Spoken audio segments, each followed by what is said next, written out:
नमस्ते दोस्तों, तनु tools TV में आपका स्वागत है। हाँ, हम आज बहुत खुश हैं। आप भी खुश रहिए। चलिए शुरू करें। रात के ठीक 12 बजे थे। तेज बारिश हो रही थी। सड़क बिल्कुल सुनसान थी। गांव से दूर एक छोटी सी चाय की दुकान पर टिमटिमाता बल्ब चल रहा था। 4 लोग चाय पीते हुए भूत प्रेत की बातें कर रहे थे, लेकिन उन्हें पता नहीं था कि कुछ ही देर में उनकी जिंदगी बदलने वाली। लो भैया, गर्मा गर्म चाय तैयार है। ऐसी ठंडी और बरसाती रात में चाय का मजा ही अलग होता है। बारिश लगातार बढ़ती जा रही थी। चारों आदमी चाय की चुस्कियां लेते हुए डरावनी घटनाओं पर चर्चा करने लगे। हर किसी के पास कोई ना कोई कहानी थी। मैंने सुना है इसी सड़क पर आधी रात के बाद सफेद साड़ी वाली औरत दिखाई देती है। जो उसकी तरफ देख रहे वो सुबह तक घर नहीं पहुंचता। अरे छोड़ो भी, ये सब लोगों को डराने की बातें हैं। मैंने आज तक कोई भूत नहीं देखा। अचानक बिजली चमकी। उसी रोशनी में सबने देखा एक बूढ़ा आदमी बारिश में भीगता हुआ धीरे धीरे चाय की दुकान की तरफ चला आ रहा था। उसके हाथ में एक पुरानी लालटेन थी। इतनी रात में इस जंगल वाले रास्ते पर ये बूढ़ा अकेला कहाँ से आ रहा है? बूढ़ा आदमी दुकान के अंदर आया। उसके कपड़ों से पानी टपक रहा था। उसने चुपचाप बेंच पर बैठकर चारों लोगों की तरफ देखा और हल्की मुस्कान दी। बेटा, एक कुल्हड़ चाय मिलेगी? और अगर तुम लोग सच में भूतों की बात कर रहे हो तो मेरे पास एक ऐसी कहानी है जिसे सुनकर तुम्हारी रातों की नींद उड़ जाएगी। चाय की दुकान पर अचानक सन्नाटा छा गया। बाहर बारिश और तेज हो गई। चारों आदमी बूढ़े की तरफ देखने लगे। बूढ़े ने चाय का पहला घूंट लिया और धीरे से कहा, आज से ठीक 25 साल पहले इसी सड़क पर मैंने अपनी आंखों से ऐसा मंजर देखा था जिसे मैं आज तक भूल नहीं पाया। चाय की दुकान में सन्नाटा छा गया। बाहर मूसलाधार बारिश हो रही थी। तेज हवा से दुकान की टीन की छत कांप रही थी। बूढ़े ने चाय का आखिरी घूंट पिया, गहरी सांस ली और अपनी जिंदगी का सबसे खौफनाक किस्सा सुनाना शुरू किया। बात आज से 25 साल पहले की है। उस रात भी बिल्कुल ऐसी ही बारिश हो रही थी। मैं अकेला बैलगाड़ी से अपने गांव लौट रहा था। आसमान में लगातार बिजली चमक रही थी। चारों तरफ घना जंगल था। बैलगाड़ी धीरे धीरे कीचड़ भरे रास्ते पर आगे बढ़ रही थी। तभी बैल अचानक रुक गए और आगे बढ़ने से मना कर दिया। फिर आपने क्या किया बाबा? बैल बिना वजह तो कभी नहीं रुकते। जरूर उन्हें कुछ दिखाई दिया होगा। यही तो मेरी सबसे बड़ी भूल थी बेटा। मुझे उसी समय लौट जाना चाहिए था। मैं बैलों को समझा ही रहा था कि अचानक जंगल के अंदर से एक औरत के रोने की आवाज आई। आवाज इतनी दर्द भरी थी कि पत्थर दिल इंसान भी पिघल जाए। क्या आपने उस औरत को देखा था या सिर्फ उसकी आवाज ही सुनाई दे रही थी? पहले सिर्फ आवाज आई, लेकिन कुछ ही पल बाद मैंने उसे अपनी आंखों से भी देखा। बिजली चमकी और सफेद साड़ी पहने एक औरत सड़क के बीच खड़ी दिखाई दी। उसके लंबे बाल चेहरे पर थे। वो धीरे धीरे अपना हाथ मेरी तरफ बढ़ाकर मुझे अपने पास बुला रही थी। हे भगवान, फिर आपने क्या किया? क्या आप उसके पास चले गए थे? नहीं, मेरे पैर जैसे जमीन में जम गए थे। अचानक मेरी बैलगाड़ी अपने आप चलने लगी। बैल किसी के इशारे पर जंगल के अंदर मुड़ गए। मैंने उन्हें रोकने की बहुत कोशिश की, लेकिन वे मेरी बात सुन ही नहीं रहे थे। ये कैसे हो सकता है? बैल अपने मालिक की बात कभी नहीं टालते। उस रात बैल मेरी नहीं, किसी और की बात मान रहे थे। कुछ दूर जाने के बाद जंगल के बीचों बीच एक पुराना शमशान दिखाई दिया। वहां दर्जनों चिताएं बुझी हुई थी। हवा में राख उड़ रही थी और चारों तरफ अजीब सी बदबू फैली हुई थी। श्मशान? आधी रात को? बाबा, फिर आप वहां से भागे नहीं? भागना चाहता था, लेकिन अब बहुत देर हो चुकी थी। जैसे ही मैंने पीछे मुड़कर देखा, मेरी बैलगाड़ी गायब थी, बैल भी गायब थे।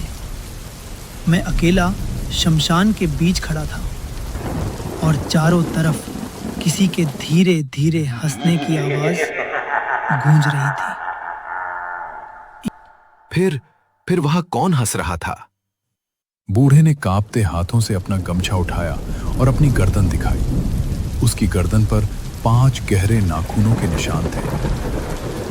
ये निशान उसी रात मिले थे और जिसने मुझे ये दिए थे वो आज भी हर अमावस्या की रात उसी जंगल में किसी नए मुसाफिर का इंतजार करती है। बूढ़े की गर्दन पर पड़े गहरे नाखूनों के निशान देखकर चाय की दुकान में बैठे चारों लोगों के चेहरे का रंग उड़ गया। बाहर बारिश पहले से भी तेज हो चुकी थी। हवा की सीटी जैसी आवाज पूरे माहौल को और डरावना बना रही थी। बाबा, ये निशान देखकर तो शरीर कांप रहा है। उस रात शमशान में आपके साथ आखिर हुआ क्या था? बूढ़े ने कांपते हाथों से चाय का कुल्हड़ नीचे रखा। उसकी आंखें नम हो गई। ऐसा लग रहा था जैसे वो आज भी उस रात के डर से बाहर नहीं निकल पाया। मैं अकेला था, चारों तरफ सिर्फ अंधेरा था। तभी शमशान की बुझी हुई चिताएं एक एक करके अपने आप जलने लगी। आग की लपटों के बीच एक सफेद साड़ी पहने औरत धीरे धीरे मेरी तरफ बढ़ने लगी। उसके पैर जमीन को छू भी नहीं रहे थे। वो हवा में तैरती हुई मेरे सामने आकर रुक गई। क्या उसका चेहरा दिखाई दे रहा था बाबा, या उसके बाल पूरे चेहरे पर थे? पहले उसके बाल चेहरे पर थे, फिर उसने धीरे धीरे अपना चेहरा उठाया।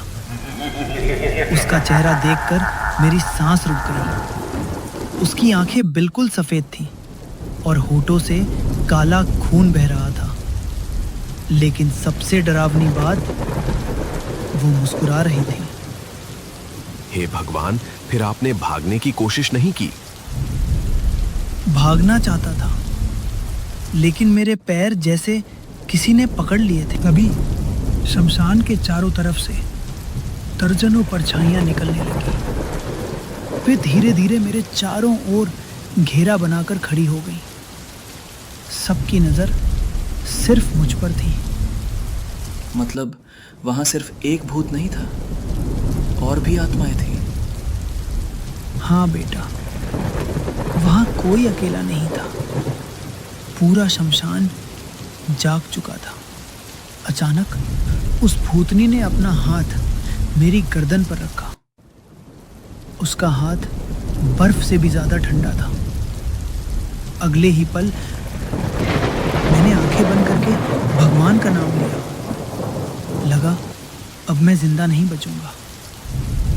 उसी समय आसमान में इतनी जोर से बिजली गिरी कि पूरा शमशान सफेद रोशनी से भर गया। रोशनी खत्म होते ही सारी आत्माएं गायब हो चुकी थी, लेकिन भूतनी अब भी मेरे सामने खड़ी थी। फिर उसने आपको छोड़ क्यों दिया बाबा? बूढ़े ने गहरी सांस ली। उसकी आंखों में फिर वही डर उतर आया। उसने मुझे मारा नहीं, उसने सिर्फ एक बात कही, अगली अमावस्या को मैं फिर आऊंगी और इस बार अकेली नहीं आऊंगी। इतना कहते ही चाय की दुकान के बाहर किसी औरत के पायल की आवाज सुनाई दी। चारों आदमी एक साथ दरवाजे की तरफ देखने लगे। जैसे ही बूढ़े ने अपनी बात पूरी की, चाय की दुकान के बाहर किसी औरत के पायल की छन छन सुनाई देने लगी। बाहर तेज बारिश हो रही थी, लेकिन उस आवाज में एक अजीब खामोशी छिपी थी। दुकान में बैठे सभी लोग डर के मारे एक दूसरे का चेहरा देखने लगे। कालू, तूने भी सुना ना? बाहर कोई औरत चल रही है। इतनी रात में इस सुनसान सड़क पर कौन आ सकता है?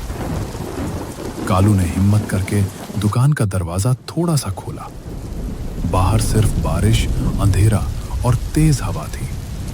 सड़क पर दूर तक कोई दिखाई नहीं दे रहा था। बाहर कोई नहीं है, लेकिन ये पायल की आवाज आखिर आ कहां से रही है? ऐसा तो मैंने पहले कभी नहीं सुना। तभी दुकान के बाहर बंधा कुत्ता जोर जोर से भौंकने लगा। कुछ ही सेकंड बाद वो पूंछ दबाकर कांपते हुए दुकान के नीचे छिप गया। बूढ़े के चेहरे का रंग एकदम उड़ गया। बेटा, जानवर इंसानों से पहले उन्हें महसूस कर लेते हैं। अगर कुत्ता डर गया है तो समझ लो वो आ चुकी है। अचानक दुकान के बाहर टंगी लाइटें अपने आप बुझ गई। उसी पल बिजली चमकी। सड़क के दूसरी तरफ एक सफेद साड़ी पहने औरत कुछ पल के लिए दिखाई दी और फिर गायब हो गई। मैंने अपनी आंखों से देखा, वो सच में वहां खड़ी थी। ये कोई वहम नहीं था। भीतर बैठे सभी लोगों की धड़कनें तेज हो चुकी थी। बूढ़ा धीरे धीरे अपनी जेब से एक पुराना ताबीज निकालकर हाथ में कसकर पकड़ने लगा। उसके हाथ कांप रहे थे। बाबा, ये ताबीज़ क्यों निकाल रहे हैं? क्या आपको पहले से पता था कि आज रात वो फिर आएगी? हाँ, क्योंकि आज अमावस्या की रात है। घड़ी ने रात के ठीक 12:30 बताए। उसी समय दुकान की खिड़की अपने आप खुल गई। अंदर बर्फ जैसी ठंडी हवा का झोंका आया और चाय के सारे कुल्हड़ जमीन पर गिरकर टूट गए। हे भगवान, ये अपने आप कैसे हो गया? दुकान के अंदर कोई है क्या? बूढ़ा धीरे धीरे खिड़की की तरफ बढ़ा। उसने बाहर झांका और उसके चेहरे से जैसे खून उतर गया। उसकी आंखें डर से फैल गईं। वो वही है। 25 साल बाद भी उसका चेहरा बिल्कुल नहीं बदला। चारों आदमी भी खिड़की के पास पहुंचे। बिजली जोर से चमकी। इस बार सफेद साड़ी वाली औरत अकेली नहीं थी। उसके पीछे दर्जनों धुंधली परछाइयां खड़ी थीं और वो मुस्कुराते हुए धीरे धीरे चाय की दुकान की ओर बढ़ने लगी। बिजली की तेज चमक में सफेद साड़ी वाली औरत धीरे धीरे चाय की दुकान की ओर बढ़ने लगी। उसके पीछे दर्जनों धुंधली परछाइयां थीं। दुकान के अंदर बैठे सभी लोगों की सांसें थम गई। बूढ़े की आंखों में वही 25 साल पुराना डर फिर लौट आया। आज वो मुझे लेने आई है। मैंने सोचा था शायद वो मुझे भूल गई होगी, लेकिन आत्माएं कभी अपना वादा नहीं भूलती। औरत दुकान के दरवाजे तक पहुंची, लेकिन उसने दरवाजा नहीं खोला। वो बस खड़ी होकर बूढ़े को देखती रही। उसकी आंखों में गुस्सा नहीं था, बल्कि दर्द और इंतजार था। बाबा, अगर वो आपको मारना चाहती तो अब तक मार चुकी होती। शायद वो आपसे कुछ कहना चाहती है। ठंडी हवा का तेज झोंका अंदर आया। सफेद साड़ी वाली औरत धीरे धीरे बूढ़े के सामने आकर खड़ी हो गई। पूरे दुकान में सन्नाटा छा गया। मैं बदला लेने नहीं आई, मैं अपना सच सुनाने आई हूँ, क्योंकि तुम ही आखिरी गवाह हो। भूतनी ने कांपते हाथों से जमीन की ओर इशारा किया। अचानक सबके सामने एक पुराना लोहे का बक्सा दिखाई दिया। उसमें एक डायरी और कुछ पुराने कागज रखे थे। हे भगवान, यही वही बक्सा है जिसे मैंने 25 साल पहले जंगल में देखा था, लेकिन डर के कारण कभी खोला नहीं। बूढ़े ने डायरी खोली। उसमें लिखा था कि कई साल पहले कुछ लालची लोगों ने इस औरत और उसके परिवार की हत्या कर दी थी। उनकी लाशें जंगल के पास बिना अंतिम संस्कार के छोड़ दी गई थी। तो इस बेचारी की आत्मा इसलिए भटक रही थी। उसे बदला नहीं, बल्कि इंसाफ चाहिए था। बूढ़े ने हाथ जोड़कर आंखें बंद की और उस आत्मा के लिए प्रार्थना की। उसी समय बाहर तेज बारिश धीरे धीरे थमने लगी। आसमान की गरज भी शांत हो गई। धन्यवाद। इतने वर्षों बाद किसी ने मेरी बात सुनी। अब मैं हमेशा के लिए इस दर्द से मुक्त हूँ। भूतनी के चेहरे पर पहली बार मुस्कान आई। उसका शरीर धीरे धीरे सफेद रोशनी में बदलने लगा। उसके पीछे खड़ी सभी परछाइयां भी एक एक करके हवा में विलीन होने लगी। आज समझ आया, हर आत्मा डरावनी नहीं होती। कुछ आत्माएं सिर्फ अपने अधूरे सच के कारण भटकती हैं। सुबह होने लगी। बारिश पूरी तरह रुक चुकी थी। बूढ़ा अपनी लाठी उठाकर चुपचाप जाने लगा। तभी कालू ने उसे आवाज दी। बाबा, अपना नाम तो बताते जाइए। लेकिन बूढ़ा कहीं दिखाई नहीं दिया। जहां वो बैठा था वहां सिर्फ एक पुरानी लालटेन, एक भीगा हुआ कुल्हड़ और 25 साल पुरानी एक अखबार पड़ी थी, जिसकी हेडलाइन थी, रहस्यमयी हादसे में बूढ़े बैलगाड़ी चालक की मौत। चारों आदमी एक दूसरे का चेहरा देखने लगे। अगर बूढ़ा 25 साल पहले ही मर चुका था, तो पूरी रात चाय की दुकान पर कहानी सुनाने वाला कौन था? हेलो माय यूट्यूब फैमिली, हमारे चैनल को सब्सक्राइब करें और हमें सपोर्ट करें। Thanks for watching.